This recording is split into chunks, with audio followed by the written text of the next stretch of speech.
about what is it? Ambrose, Seth Rollins, and Roman Reigns. They did their Who's little. apparently The Rock's cousin. I did not know that. Well, all Samoans in wrestling are The Rock's cousin, or Yokozuna's cousin, or Rikishi's cousin. That's But true.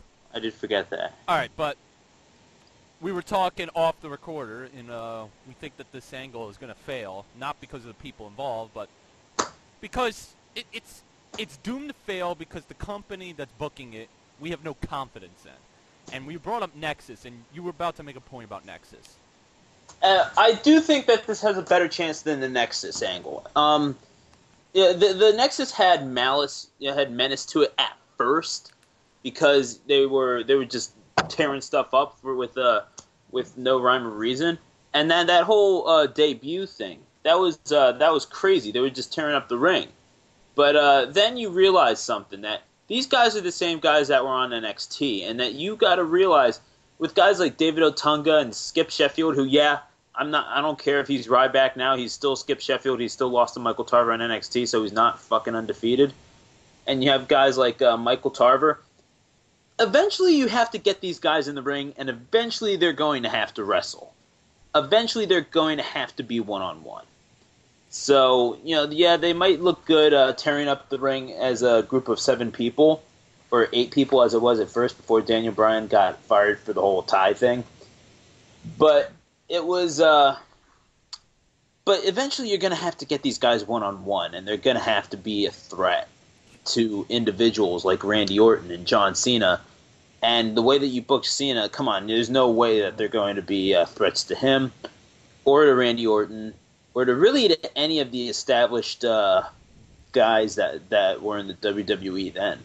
So, but the thing is that when you have guys like with this group, whatever they may be called, you actually have a chance with these guys because they can actually go in the ring.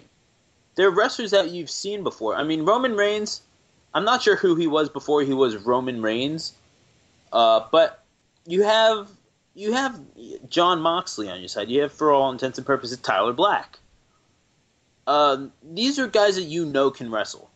It's just a matter of if they book them to be somewhat strong. And you know that Ambrose has to be over because they put off his debut for so long. They didn't even put him straight to NXT. They put him right to the main roster.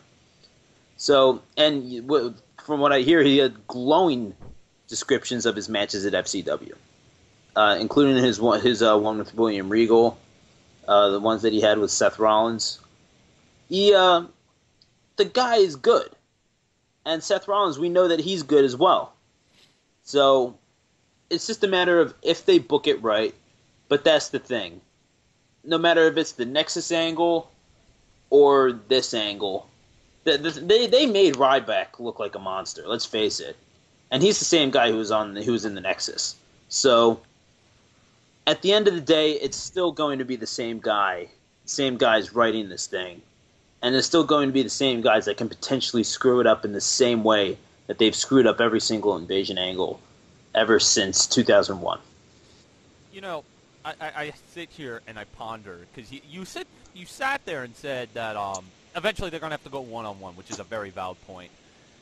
The one thing that got to me was the problem with factions nowadays in WWE. It's that it's one guy and a bunch of mannequins. It's not individuals.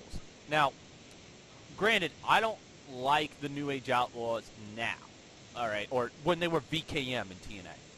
But DX had so much personality. You had Triple H, he had personality. Chyna, she eventually developed personality. X-Pac, glowing personality. And the New Age Outlaws, glowing personality. Then, of course, you had the ones that left, Shawn Michaels, Rick Rude. Rick Rude was probably one of the best personalities in the business. Oh, definitely. But anyways, you had personalities there. Even the Nation had a lot of personality. There's so many people in the Nation that came and went. But Farouk, Ron Simmons, personality. The Rock became one of the biggest personalities in wrestling. D'Lo Brown, tons of personality. Mark Henry, as much as I don't care for him, he has personality. Ahmed Johnson. Ahmed Johnson. Well, Ahmed Johnson was like a week or two, and pretty much that was a big mistake. He should have been face. But who else? The Godfather. Tons and tons and tons of personality. The NWO, you had personality. Hulk Hogan, Scott Hall, Kevin Nash, personality. All right, so anyways, you got all these people with personality. But then you fast forward, and now you got these factions. You got, like, Legacy. Legacy's a prime example of this. You have Randy Orton, Cody Rhodes, and Ted DiBiase Jr. Now, Cody Rhodes has proven later on that he has personality. Now, whether people want to admit it or they don't want to, Ted DiBiase Jr. has proven to have personality, especially being face. He has? Yeah, he's been doing something similar to what Zack Ryder did to get over. Has his own little show. He calls it the DiBiase Posse. Okay. I don't personally care for it, but he has personality. It's like Kofi Kingston. I don't care for Kofi Kingston. I'm not going to go to a show and root for Kofi Kingston, but I can sit there and say, you know what? Guy has personality. Guy can wrestle. Guy should be in the main event. He's over. Blah, blah, blah. That's how I think of Ted DiBiase. I was a fan of him. Now he's face. I'm not a face person. I like villains. Beyond the point. So, but when they were with Randy Orton, it was Randy Orton and two mannequins behind him. No personality whatsoever. They didn't try to give him personality. Nexus, same thing. It was Wade Barrett and a bunch of fucking mannequins standing behind him. And it's not that they didn't have potential to have personality. Heath Slater shows tons and tons of personality now, whether you like him or not. From Ryback, he's showing personality for the most part, for what his gimmick entails. He has, to me, I would not have Ryback talk. Never. I would not have Ryback talk. I would just have him scream, finish it, and feed me more, if I was booking that gimmick. Personally, I don't like the gimmick, but I've never been into dominating baby faces. But the thing that I see with this is that I don't know much about Roman Reigns. I know that he's only been wrestling for 2 years in anything. Pro wrestling, just pro wrestling in general. He's only been in the business 2 years. He's the son of Sika, one of the Wild Samoans from the 80s and 70s. So, I don't know how he is on the mic. I heard in the ring he's green, and on the mic he's green. He has potential, but he has a look that WWE likes. Right. Tyler Black, excellent in-ring performer. I've seen him live so many times. I saw him win the Ring of Honor World title live against Austin Aries at 8th anniversary. I was there live. It was a mere few weeks before WrestleMania week in Phoenix. Right. Actually, maybe a month. I think it was in February. Yeah, it was in February, so it would have been a month, actually, now that I mention that. But the thing that Tyler Black lacks is he can't talk for shit. Personally, I've talked to the guy personally. He's got a lot of personality, just not in the ring as far as cutting a promo. Moxley, probably one of the best promo guys you got in the company. He is probably one of the best, next to Bryan Danielson or who else do they fucking have that's really good on the mic? CM Punk. The Miz, whether we like him or not, I love him. The guy's a good promo. Yeah, I've always been a fan of the Miz on the mic, and he's not that bad in the ring, whether anybody wants to admit it or not. So, anyways, I would like to see how his face run goes. But anyways, so I don't know how this group's going to go, but if I had to make an assumption, they're going to book it as Jon Moxley and two fucking mannequins. Either that, or it's going to be Seth Rollins and two mannequins. Because Seth Rollins is the NXT champion. He's the world champion of that federation. But like you said, Moxley's so fucking good that they didn't even want him in NXT. They wanted to bring him up to the main roster. Right.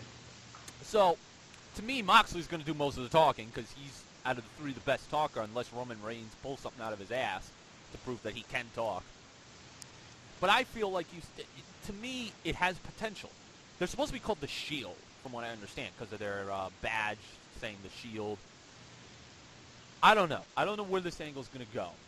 The only thing I can tell you is that Raw is supposed to explain why they did it, and I bet you it's going to be some half-ass reason, because the writers don't know how to fucking write an invasion angle, like you said. These writers sit there and say, oh, well, they attacked once, they look dominant enough, let's make them look weak now. It doesn't work that way. Yeah, they dominated once. They beat up Ryback twice. Now they got to start beating up other superstars if they're supposed to be an invasion. They can't just beat up on Ryback. To me, you'd think, or they'll just book him as CM Punk's attack dogs, or whatever. Like, I don't know. Which would be 10 times worse to me. Because then you're making it CM Punk and a bunch of mannequins. We already know CM Punk can talk. I mean, granted, he's kind of, what's the word, watered down now as far as talking.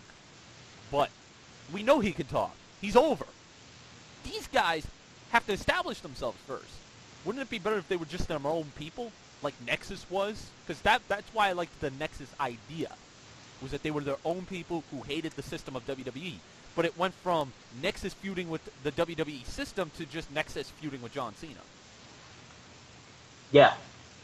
Very true. So... And that's kind of the thing. It really did. It really did just kind of come down to John Cena once again, beating up two of the guys in the Nexus. He overcomes the odds, and I mean that's how everything seems to end in the WWE. And if we're going to really have these guys, the only guy that I can really see coming out of this with a real career in the WWE is Dean Ambrose. And it's a sad revelation, but I never really liked... I never was a huge fan of Tyler Black. I never really got him. But, I mean, I liked the Seth Rollins character. He seemed cool enough. Roman Reigns, he could be something, like in the mid-card, but I don't see it myself. But... I mean, I honestly, I think that the only reason that Tyler Black was ever signed was to weaken ROH. They seem to be doing a lot of those signings lately, where they only signed Tensai or King Albert, whatever his name was in NJPW. They did that specifically to weaken NJPW, or they only signed you could say Seth Rollins to weaken or Tyler Black even to weaken ROH, or hell, you could even say that they signed Bryan Danielson only to weaken ROH, but they actually got a main eventer out of it. So I guess take that for what it's worth. The only thing about Daniel Bryan though is that as funny as he is, as entertaining he is right now, he's only a comedy character right now. He's just there to give the laughs, which he does, because it's Bryan Danielson. Bryan Danielson can do fucking anything. But to me, it's like Bryan Danielson can be. He should not be a comedy character to a point where you don't take him seriously. He should be a comedy character like let me try and think of a prime example, like Colt Cabana, who is a comedy character, but you could take him seriously enough to win the NWA World Title. You know, that's kind of the thing, and you really did just take the words right out of my mouth, is that I really do think that's what they're trying to do with the guy. It's like they don't want to sign Colt Cabana, so they're going to make like a Colt Cabana type character in Daniel Bryan, where he's he's getting the laughs, but God, he can wrestle a hell of a match. He's great on the mic. He can carry his character. And you know, for what he's worth right now, he's still a great character. But at the same time, he's the most over guy in the company at the moment. I'm not even speaking as like a fanboy. I'm a fan of the guy. I wouldn't say fanboy, like I'm not a complete mark for the guy. I admit that he has flaws, but he's probably the most over guy in the company at the moment. I would say next to John Cena or CM Punk as a heel. The guy gets a huge reaction every time he comes out, whether it's the yeses or the nos or the smart asses saying maybe or perhaps, because I know that you're out there. But the guy is incredibly over. Probably the third most over guy in the company at the moment. And for good reason. The guy is great at playing his character. He's great at getting a reaction. And it didn't just start with this whole World Heavyweight Championship thing. You can't just put a championship on the guy and expect the guy to get a reaction. Sheamus, excuse me. Well, that's one thing you and I disagree on, but go on. But you can't just put the guy you can't just put a championship on a guy and expect him to get a reaction.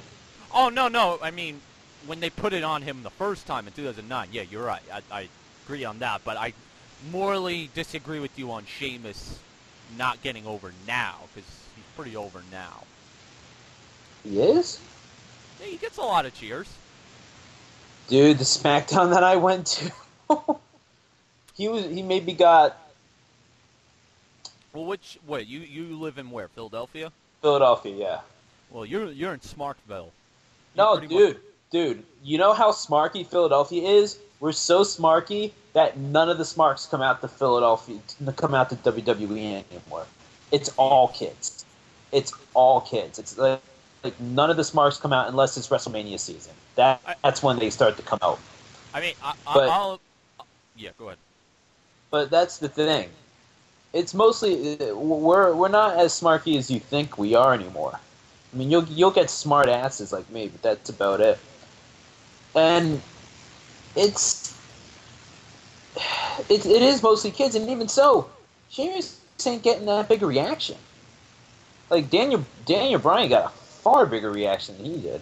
Oh well, come on, you're comparing Sheamus to Daniel Bryan, but Well, yeah, I'm comparing the guy who got kicked in the face after 18 seconds to the guy who was doing the kicking of the face, and yeah. you know we saw how well that worked. That backfired. God damn, that backfired like a faulty bazooka on WWE. Holy shit! That's my next question. Sure. I mean, we're just basically talking, but it's one of those discussion videos. Here's the big question: would you change what WWE did at WrestleMania? Oh God, hell no! Are you kidding? If I'm WWE, I am marketing the hell out of that. I'm marketing this as, well, first of all, you have the yes, yes, yes shirts that came out of that. And you have possibly one of the biggest catchphrases to come out of that since the what chants, which are ungodly annoying at this point. I'm really not annoyed by the what chants. In fact, because I watched the Shoot interview with Ric Flair, and he made the point that he got annoyed when people chanted what in between his promos. And my thing is that to me the what chants gives you more of an opportunity to do something with it. I'll just bring up two examples. Number one, Monty Brown. When he first debuted, he went into ECW, defeated some jobber, and then cut a promo at the end. And the fans were chanting what in between his promos. So what he did, he looked at the screen or looked at the fans and just went, made a gesture of what, imitating everybody. And everybody laughed. Second person I would say, R-Truth. When he was the heel, he took the what chants, and not only was he able to make something out of it and make the fans chant it louder, he made the fans, or at least a fan myself, feel like I was a part of the show. I don't know, I don't think you were there. I went to Survivor Series last year, the one with Cena and Rock. And when R-Truth cut his promo and he said, "Stop whatting me," everybody was chanting what, and I felt like I was a part of the show at that point. So, to me, the what chant kind of gives you an ability to try and, kind of give some sort of, what's the word I'm looking for? Kind of gives you, there's a certain word I'm looking for that I just can't find right now. The what chant gives you some sort of ability to work with your promo and try to make it into something. If you get what I'm saying. You just take the what, okay, another example. Undertaker tries to cut a promo. They do the what chants in between the sentences, so he responds with, "You know what, say what if you like to sleep with your own sister." It gives you an opportunity to get yourself even more over than before. And R-Truth. I hate to cut you off, but I really do think that you're missing someone. It's a big someone, Kurt Angle. Remember when Kurt Angle, another one. Yeah, when he says like Shakira said, whenever, wherever, and then what? Wait, you saying? What do you mean what? Shakira? What? Oh yeah, that's right. You don't know what pop culture is. What? It's because you're from Texas. You know that sort of thing. Yeah, that's what I'm saying. The what chants give you more of an ability to be creative with your promo, and of all people, I mean, Ric Flair should be able to do that because Ric Flair is probably one of the best promos to ever exist. And I mean, me personally, if people are chanting what during my promos, I would try and figure out a way to swerve it right back at them. It gives me more of a chance to be creative. But that's just my personal opinion on the whats. And the yeses, as far as, like, how it's become just as popular as the what and the woo, yeah, it's definitely become that. But the what's developed in every single match. Or not every single match, every single promo. Austin doesn't even need to be there, and there'll be what chants. Daniel Bryan, on the other hand, it has to be pretty much Daniel Bryan in the ring. Otherwise, you're not going to hear those yes chants. At this point, yeah, you're absolutely right. But it could have been something bigger if WWE let it. I think. Because you remember how it was the first couple weeks after WrestleMania, right? And it wasn't just with the WrestleMania crowd, although they did certainly help push it along. It was the first couple weeks afterwards. Like, people were chanting yes about everything. You're chanting C at Alberto Del Rio, for God's sake. Yep. And, God, I freaking love the WrestleMania crowd. That's why I'm so psyched to go this year. But I'll tell you why. You want to know why they don't do yes on every match now? Because sure. Before, the yes chant was just to support Daniel Bryan. Now Daniel Bryan gets pissed when you say yes, so he screams no. So they've made it from supporting Daniel Bryan to just getting under Daniel Bryan's skin. So now the fans are expected to chant yes when he comes out so that Daniel Bryan will get pissed and start screaming no, or try and hold it in and because of his anger management classes. Because I remember that one where they're chanting it at him, he keeps calm, he has this big goofy smile on his face and shakes the Miz's hand. This is like right when Miz turned face. So funny, but that's why they don't do it. They now the yes is not to support him, it's to get under his skin. Right. That's probably why they don't do it, but God, we went from the Shield to the yes chant. Yeah, sure. But I guess just to keep this conversation going, my big question is, what is the hard-on with Ryback? What about Ryback? Like, why does WWE such a hard-on for him? Oh, well, have you seen him? Yeah, I've seen so many big, like, I've seen Mason Ryan, and they didn't have a hard-on him like they do on Ryback. Same with Ezekiel Jackson, who looked like the modern-day Ahmed Johnson. Yes, but Ryback, he looks like Goldberg. Yeah, and WWE pretty much flopped on Goldberg, didn't treat him right at all. They could have made a whole shitload of money with Goldberg, and I hate. But they've always wanted to create their own Goldberg. This is Vince McMahon's baby right now. This is the easiest sort of booking that you could possibly do, is have a big guy come in and flatten people for about a year or so, and then finally inject them into the main event picture. But think about what you just said. A year of squashing people and building them up. He's only been squashing people for maybe 5 months. He was supposed to have an intercontinental title feud with The Miz, possibly beating The Miz for the title, to build him up. But instead, they had him destroy jobbers for like 5 months, some of them being local jobbers from independents, some of them being their own roster wrestlers like Primo, Epico, fucking Heath Slater, and guys like that. And now he's in the main event with CM Punk. He's already lost his first match at Hell in a Cell, so now he's no longer undefeated. So now you can't do the big Ryback versus Undertaker match. Fucking Ryback lost at freaking, what was the paper? Survivor Series. Granted, he wasn't pinned, but he got destroyed by 3 nobodies, technically. Right. So, and now he's expected to face CM Punk again at TLC in a tables match. God damn it. Is that really happening? That's the rumor. I mean, it hasn't been finalized. The card is supposed to be, because you and I are going to TLC, the card thus far is rumored to be, well, the only match confirmed is Big Show versus Sheamus again in a chairs match. We're expected to see John Cena versus Dolph Ziggler. We're expected to see CM Punk versus Ryback, a triple threat match for the tag team titles. It's Team Friendship versus, I think, Primetime Players and Rey Mysterio and Sin Cara. Right. So, that's the rumored card thus far. But going back to Ryback, it's like, now how are you going to book Ryback to still look strong, but not take the title off CM Punk? and that might be the thing is you, you'd have to go about it in a very complicated, very convoluted manner, and that's where WWE starts to get themselves into trouble. Is when they start doing that. So you would definitely have to keep the title on CM Punk at this point because you just debuted this group, and if they lose the title because of this group or whatever, that would pretty much mean that the group is an abject failure in every aspect. So you can't just do that.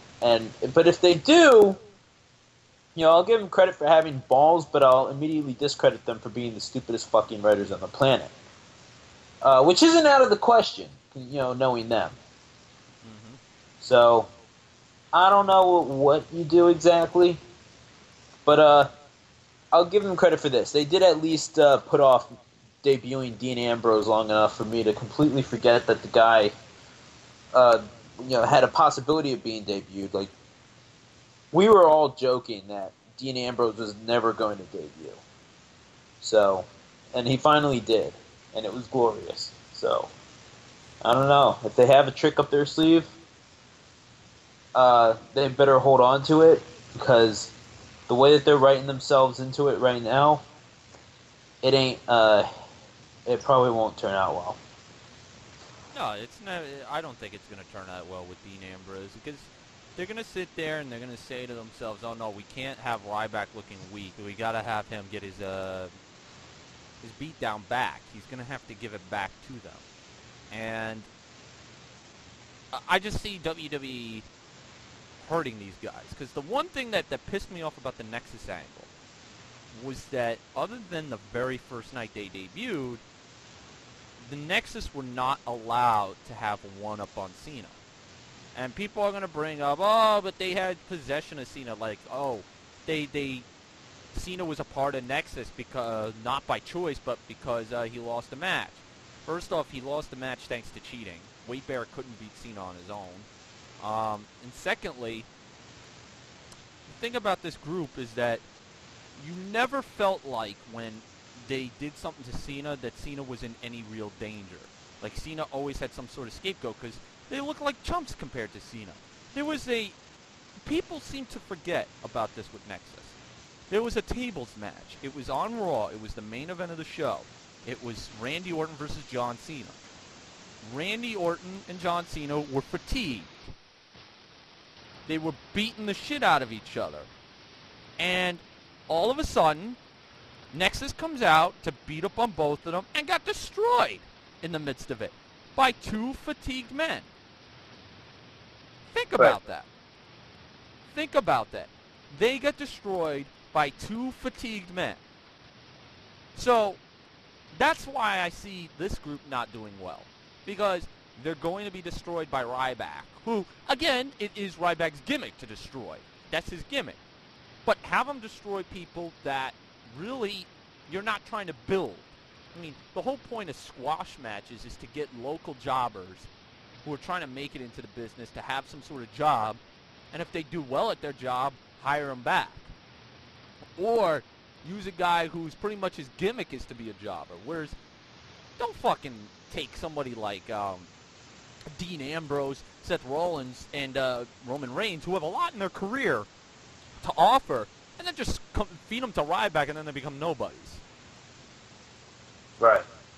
I don't see it going anywhere.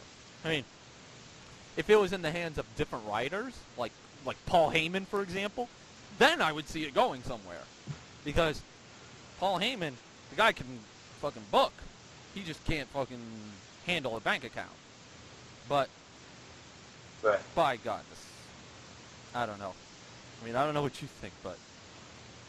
No, I agree with your assessment. It's just, I'm really, really hoping that you're wrong in this case. I'm hoping I'm wrong. I'm hoping I'm wrong. I mean, I've ranted about Nexus on this channel a lot. I ranted about Nexus a lot. Anybody can tell you I've ranted about them. It's because it was such a great idea on paper. It was a genius idea on paper. and it was completely messed up within 4 days of it being made. 4 days! The 4 days after Raw, they fucked it up by firing Bryan Danielson and killing the legitimacy of the angle. Right. Now, granted, they came up with some scapegoat that Daniel Bryan felt, whatchamacallit? Remorse. But how am I supposed to believe that after a vicious beatdown like that, he just all of a sudden had remorse? Give me a break. And not only that, Bryan Danielson was like the most interesting guy out of all 8 of them, next to Wade Barrett, and they just got rid of him. Wade Barrett was interesting? I thought he was. Nah. I never got the hype behind Wade Barrett. I'll just come right out and say it. I never did. Well, you want to know something? I never got the hype behind Samoa Joe. Like, everybody says he's I still don't. Everyone says he's the greatest wrestler, or was the greatest wrestler of 2005. Granted, he's very good. I mean, I used to say he sucked. And looking back on it, I think he wasn't that bad. He's actually very good. But I don't think he was this god amongst pro wrestling or a god's gift to wrestling. And that's kind of the thing, is that I still think that people overrate Samoa Joe a little bit. I never thought he was great. He's had great matches. Don't get me wrong, and he has a great engine in him. But I never really got that he was like, oh, this guy's super amazing. He is, by all accounts, a great wrestler. I wouldn't say he's like transcendent or anything like that. He's an excellent talent and huge coup for a company to have. I wouldn't say that he's excellent or anything like that. That's the thing. But the thing with Wade Barrett, but the difference between him and Wade Barrett is that Samoa Joe has actually had great matches. He's actually proven that he is as good as advertised in some cases. Wade Barrett, I don't know if it's just the way they book him or if he just doesn't have it, but I don't see it. I really don't. Wade Barrett's more of a character than anything. He's more of a gimmick.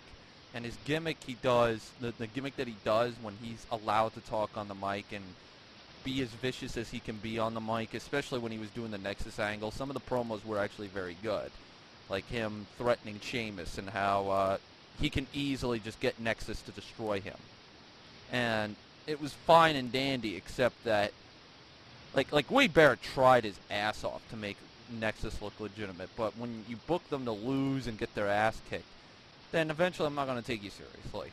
And within 4 days, 80% of my interest for the angle went down the tubes. So, and then I would say the Raw before Money in the Bank, I started to lose interest in Nexus. I'd lost 100% and it never came back. Never did. Right. SummerSlam had potential, but of course, they fucked it up. God forbid Cena looks vulnerable. Yeah. And that's the other thing that pisses me the fuck off, is that you're trying to book John Cena as this underdog. How am I supposed to believe he's an underdog when pretty much not only does he win every single match that he's in, but he no-sells it afterwards? True. He got speared through a table in 3 minutes already. He was still kind of, just sitting up, and I don't know. I'm talking about during that famous CM Punk promo. He was sitting up halfway through that thing. I'm not even talking about that. At least he's shown facial expressions that he was hurt, even getting up. Right. That's I can live with that. What I can't live with is that you get fucking DDT'd through concrete floor. Concrete floor, okay? Your head just smashed on fucking hard cement floor. And yet, guy tries to hit a 450 on you and misses, you pin him. Then the next guy, this big guy who's supposed to be 6'5", 200-something pounds, is now going to try and take your ass and put you into a wasteland. You all of a sudden get the magical power to trip him into an STF, make him submit, and then you get up and celebrate as if you never got DDT. Or, you know what? Even better, that whole ambulance match thing with Kane that eliminated... Yeah, ambulance match main eventing a pay-per-view called Elimination Chamber. First of all, tell me how that makes sense. Second of all, the he pretty much gets his ass kicked from pillar to post. Then all of a sudden throws Kane in the ambulance. And now all of a sudden he's dancing around. That's my biggest problem with Cena. It's not... Because the guy... I've always said this. I think Cena can wrestle, whether people want to admit that or not, because he has a list, a long laundry list of matches you can say that Cena was in that were good. His matches with CM Punk, his matches with Kurt Angle, his matches with Shawn Michaels, his fucking matches with Batista were fucking good. All right? So, it's not like the guy is like, let's say, Goldberg, where he doesn't really have a long list of matches that you can say were classics and you'd watch over again. This guy could wrestle. He's had matches that were very good. So, going back to it, my biggest thing is, why is it that you're so afraid for him to look weak? Like, what's wrong with him looking weak? And to top it off, it really proved my point at Extreme Rules. When everyone kept saying, oh, well, he lost to The Rock, so losing to Brock Lesnar would have made him look weak. Look, John Cena is John motherfucking Cena. He's had the title how many times now? 12? 10? Something Whatever. like that. Something like that. Okay? Now here's my next argument to that. And I don't even know if you've ever thought about this. Maybe I brought it up to you in conversation. I just don't remember. Let's look at 2008 alone, when he came back at Royal Rumble. Okay, he won the Royal Rumble. He lost at No Way Out to Randy Orton. He lost at WrestleMania in a triple threat match to Triple H and Randy Orton. Mind you, he ate the pin, not Triple H. He ate the pin. Backlash he lost in a fatal four-way with the same three guys, just add JBL in there. He had 3 matches with JBL and lost to JBL at Great American Bash in a street fight. He lost at SummerSlam to Batista. That's when he got hurt. Then he came back and then he was invincible again. But Right. Think about it. Think about how many matches he lost. Now, that last match where he lost to Batista, I want to ask every one of you a question. Did you feel this guy looked any weaker when he lost all those matches? Did he? We're not talking. We're not talking Dolph Ziggler here, where he pretty much wins no matches. We're talking a guy who's won so many matches in his career. Right. But now he's just losing some. Losing to both The Rock and Brock Lesnar on 2 pay-per-views straight would not have made John Cena look weak. That's like saying, okay, Triple H lost at WrestleMania 20 and a Backlash in the same match with Shawn Michaels and He Who Shall Not Be Named. And now Triple H is weak. Right. That's my point. You don't have to have John Cena win every single fucking match. It pisses me off when they do this. Because then it's like, it kills the realism of pro wrestling. And yeah, go ahead. no, the thing is that John Cena is has he really ever faced any real form of adversity? Like, his character seems to have been the same for like 3 years. No, I mean more than that, obviously. I mean, like 3 years ago we were talking about this guy, his character was stale. Because we were like, oh man, this character's been like this for 3 years. It can't possibly go on like this forever. Well, 3 years later, here we frickin' are. Mm-hmm. And it's the same. He's never faced any real adversity. He's never really faced a real threat. And I don't qualify the Nexus as a real threat because the 7 green-ass rookies just tearing shit up who eventually have to wrestle in a legitimate match. I'm not buying that shit. I mean, good for WWE for trying to sell that, but no. I'm sorry, I don't.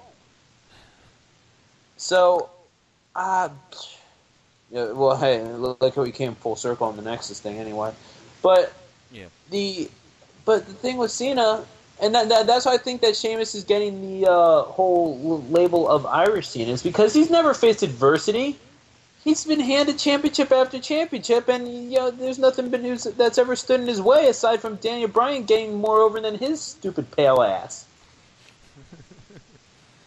But That's the biggest thing that stood in his way so far is the freaking fan base. I don't know about you. And then when that's your biggest problem, you have issues as a character. Mm. And it really comes to show when the reason why the CM Punk angle last year was so successful was that Punk was speaking for us. I mean, he said it himself. You're the lion. I'm the hyena. I had to fight to get my championships, well, the same championships that you've been handed. So, yeah, I had to hold the WWE up for perks. He said that in his promo leading up to SummerSlam. It was a contract signing. And it's so true.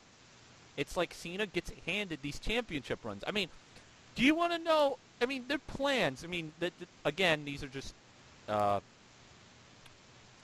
not confirmed or anything. But their plans were for have Rock win the title at Royal Rumble, and then have Cena face Rock at WrestleMania for the title, and have Cena get his win back. There's so many things wrong with that. It's like, first off, it kills the once-in-a-lifetime gimmick for Rock and Cena. It's supposed to be once in a lifetime these two icons face each other.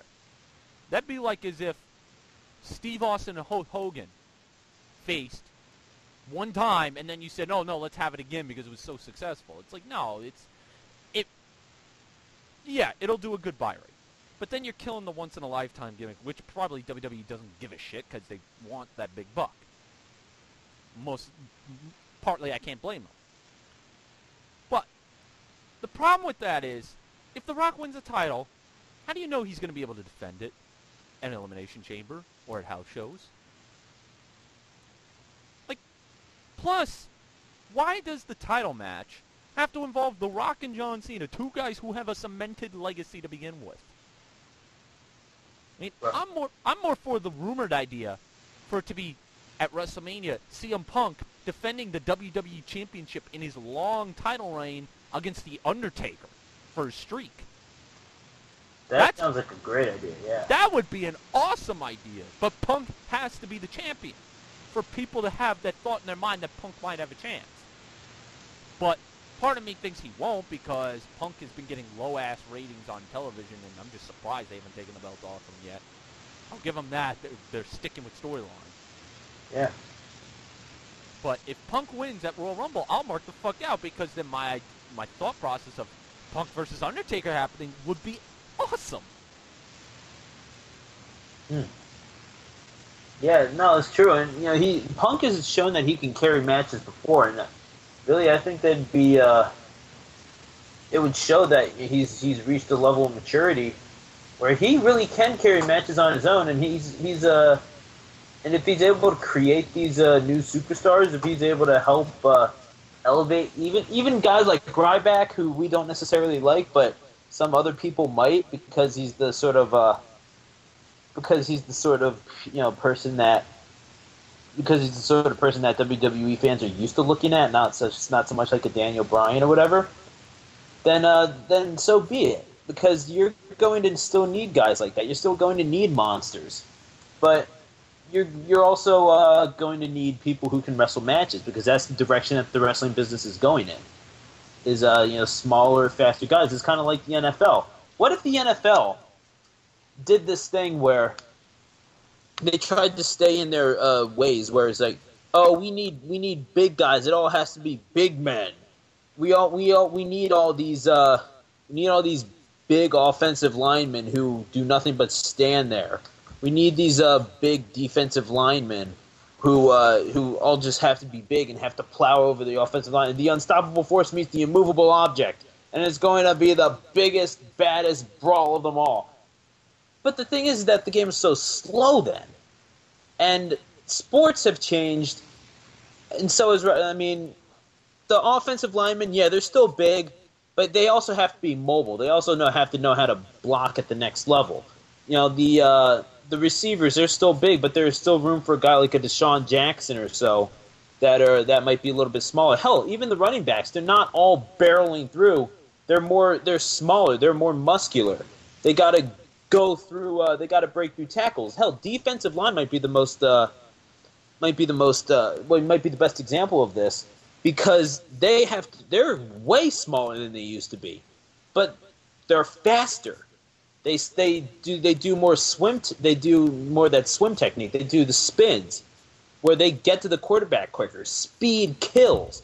That's the direction that wrestling is going in right now. It's smaller guys with that are faster and with more technical prowess. It's not all just clunking giants anymore. So, and that's kind of the direction that that wrestling needs to wrestling. They need to let the direction of wrestling just sort of dictate itself. WWE can't be forcing anything on us, and that's kind of what they need to realize. Yeah, it takes some time to get used to it if you're the average fan, but that's just kind of how it is. The wrestling business, is not limited to one company. It's a whole bunch of companies, and if WWE can't look outside themselves and realize that, and I think that they're starting to, because if they don't, then I think investors will see that and they will lose confidence. You brought up the whole size difference and how the business has changed. What you just said reminded me of PS Power's latest video. And I went on a rant in a call with Travis and Ross. I can't remember his YouTube username. Old Standard 000, I think. Thank you. Travis, you all know his Sabatine forever. I got into a rant towards PS Power. Not towards PS Power. I mean, he said something that pretty much every fan says. It was on his latest video. He talked about The Miz, about the Survivor Series poster. And he talked about how Wade Barrett 2 years ago said was the biggest ham and egger to ever be on the poster of Survivor Series. And then he said that The Miz is a strong next candidate. And I went on a rant because I get pissed the fuck off when I hear these arguments about how The Miz is just a piece of shit. He's total trash. He's a reality TV star. This, that, and the other. I get so angry in the inside when I hear this. Even if it's the same shit I've been hearing since 2006. It's still annoying. Because this is why it pisses me off. I don't know if it'll piss you off as much, because, yeah, there is some of this anger that comes into me is a bias. Because I am a fan of The Miz.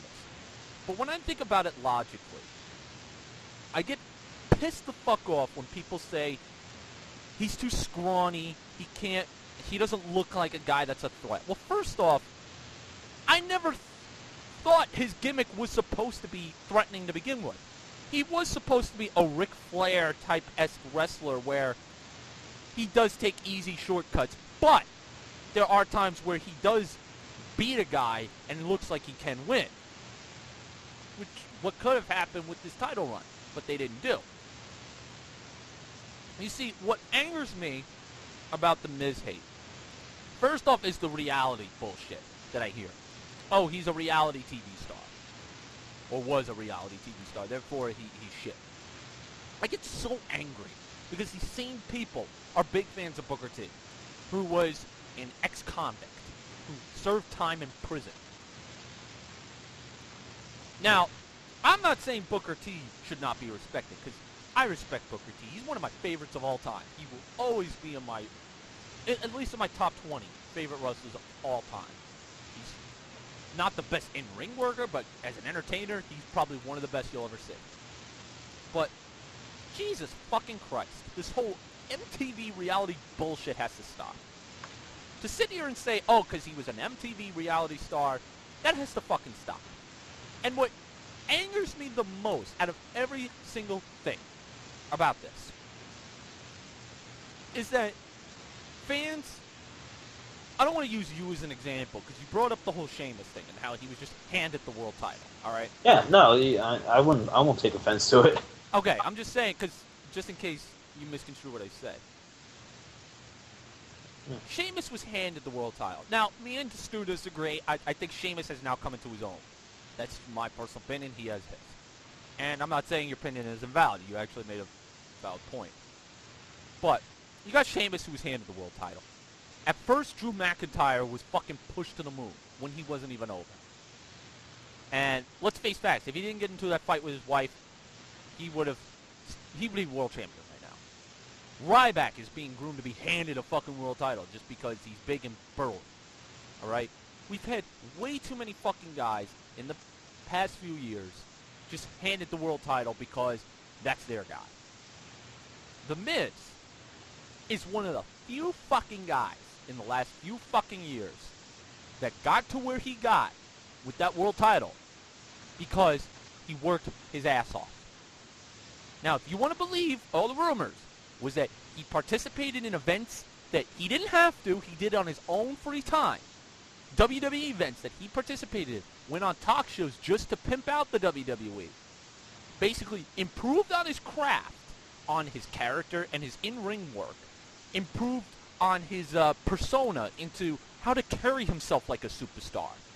He improved on every single aspect. Not only that, he's not a dick. It's been said he's probably one of the most respectful guys in the back. He's one of the few fucking guys that is getting to where he is by hard work and not being an asshole about it. And he still gets all this fucking hate. That's what gets me so angry. You don't like him? Fine. You don't have to like him. I'm not saying you do. But to sit here and say he doesn't deserve a job in the business, that he needs to fucking not get paid to do what he does, and to say he has no passion, give me a fucking break. He was talking about wrestling during his fucking reality show. Yeah, sure. This Miz hate has to fucking stop. That's just my opinion. I don't know about you. But my opinion is, you don't like him, fine. We all have our favorites. We all have our least favorites. But to sit here and say he doesn't deserve a job, he's a reality star, that has to fucking stop. It really does. I want to know, and I remember hearing you make this argument a while back. And I really want to know, who is making that argument now? I don't hear that as much. I get it on my old videos defending The Miz. P.S. Power obviously goes on and says that this guy really doesn't look like a world champion. He looks like a fucking frat boy. I mean, I thought that was the point of his gimmick, was that he's supposed to be a snobbish area. Well, not now because he's face. But he's supposed to be a snot nose. That was his gimmick. He was supposed to be full of himself, and he did a great job of it. He made you believe he was a snot nose. All right? And I get it on my videos saying that The Miz sucks and that he doesn't deserve a job. I remember watching a video a while back. This was to promote SmackDown vs. Raw 2011. This was back when Miz was the United States champion. Miz was with Eve Torres. They were sitting down at the table doing autographs, and again, he was promoting the game. This stupid loser comes up and starts heckling The Miz. And he gets owned by him. The only thing I regret Miz not doing, there was one thing I wish The Miz would have done to completely own this fuck. The guy said to Miz that the only people who hold the United States Championship are jobbers. Okay? Keep that in mind. So they're heckling, and yeah, they're heckling. This guy says that Eve Torres can out-wrestle him, this, that, and the other. He can't wrestle. So The Miz asks him, name me your favorite superstar ever. Guy goes, I don't like superstars. I like wrestlers. So The Miz responds, oh, well then who's your favorite wrestler? Guy goes, Chris Benoit. Okay, so Miz obviously has like a look on his face like, oh shit, he did not just say that, because whenever you mention the name Chris Benoit at any type of WWE event, there's always like that awkward silence. Yeah. There was a contest at SummerSlam Access where you were supposed to name a wrestler, and one of the guys said Chris Benoit, and there was a big awkward silence, and a lot of, like, because some people got it, but yeah, off track.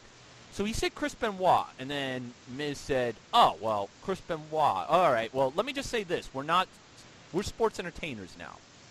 And the rest of the thing, the guy just kept saying, "Oh, Eve could beat you in a wrestling match," and Miz said, "Well, she's blue belt in jiu-jitsu, so I would let her beat me," and stuff like that. So he just kept owning him. I just wish Miz would have said this after he said Chris Benoit. So you're saying your favorite wrestler, Chris Benoit, is a jobber because Chris Benoit's last belt he ever held was the United States Championship. That's what I was about to say. Like that's exactly what I was about to say.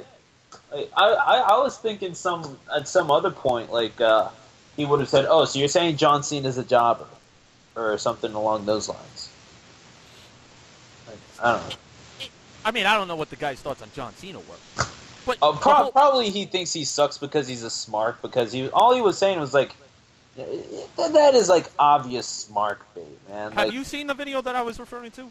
No, I haven't because Okay. I don't really bother with that sort of stuff. But whatever. Yeah. So no, it was some video of this guy thinking that he owned the Miz when in reality the Miz kept his cool. I mean, wrestlers rarely keep their cool when somebody brings up some point, like some Spanish guy, when it was some Spanish channel, was interviewing Randy Orton. Oh, and the guy and Randy Orton attacked him. He didn't physically attack him. The guy called him fragile, and he just basically said, "Call me fragile! Call me fragile again!"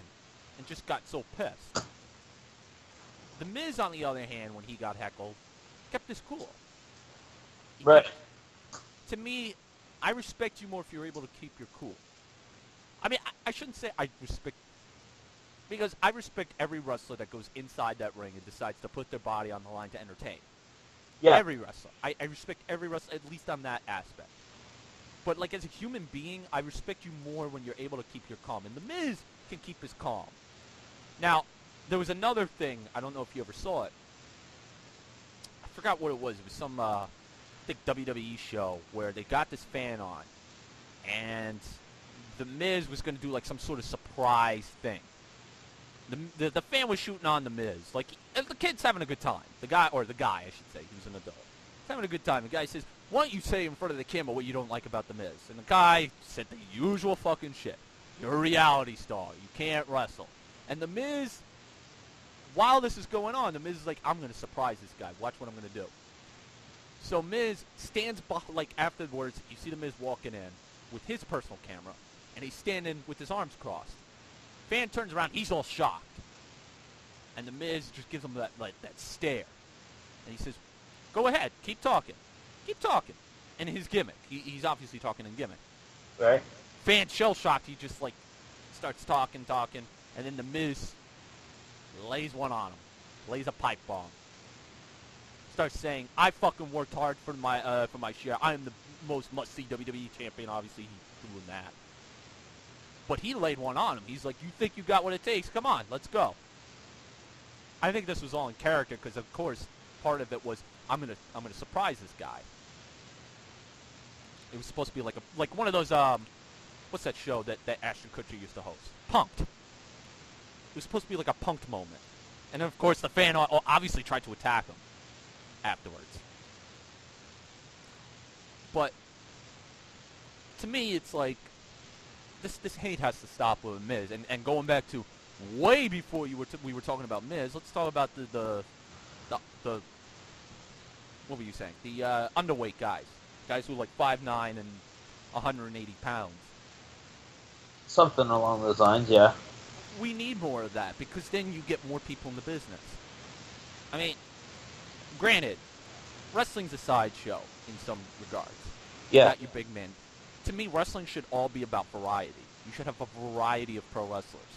I don't like Ryback, but you can have a Ryback on your roster. You need Undertakers. You need at least one Undertaker. You need that veteran that everybody aspires to be. Right. You need, obviously, your main guy, John Cena. You need your Rebel, CM Punk. And then you need the little guys like Daniel Bryan. You need Evan Bourne. You need, I mean, he's not with the company now, low-key. Right. You need those guys. You could say even a veteran, smaller, like we call them cruiserweights. Even their veteran smaller guys like Rey Mysterio. You could also say Sin Cara, a guy who's been around but he's new to this place. He's still considerably a veteran talent, considering he's been and seen he's seen things that not many other people have seen. Yeah. I mean, you need those types of guys, and if you start bringing in smaller guys like that, more smaller guys are going to think, man, maybe I have a chance. Not now. It can't be all small guys. You do need the big men. Oh yeah, you definitely do need your ten size, your No, it's inside. yeah, I guess your David Otunga. You want to know something? I'm going to say something probably so controversial right now. Yeah, sure. I think David Otunga's entertaining now. Oh no, dude, so do I. I think he's funny. Like, when they tried to make him like a threat, it came off so corny, and I couldn't take this guy seriously. I hated him. But now that he's a lawyer, and he actually does this he does it so well. He's pretty good. No, I absolutely agree. Just keep Otunga out of the ring, and Yes. I'm perfectly fine with it. Yeah. Just don't have him wrestle. Have him be a manager or something. I mean, he's a lawyer. You can easily just make him a manager, seeing as he's supposed to be a lawyer. Right, and if you have to have him bodyguard, and if you want to have him wrestle on occasion to appease him, like on television or whatever, that's fine. You can still have him come across as, hey, keep in mind this guy was a wrestler at one point, so that's fine. Yeah, to me, he doesn't need to wrestle. I mean, as a character, he's awesome, but obviously, in ring, enough said.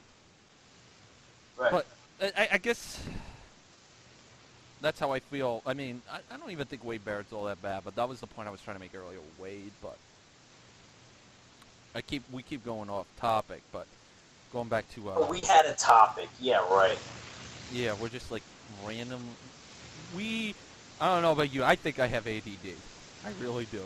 Oh, I definitely do. I was diagnosed at like age 7 or something. So yeah. Yeah, but I go off on random tangents. Although my attention span might not be that short. Yeah, But, it is.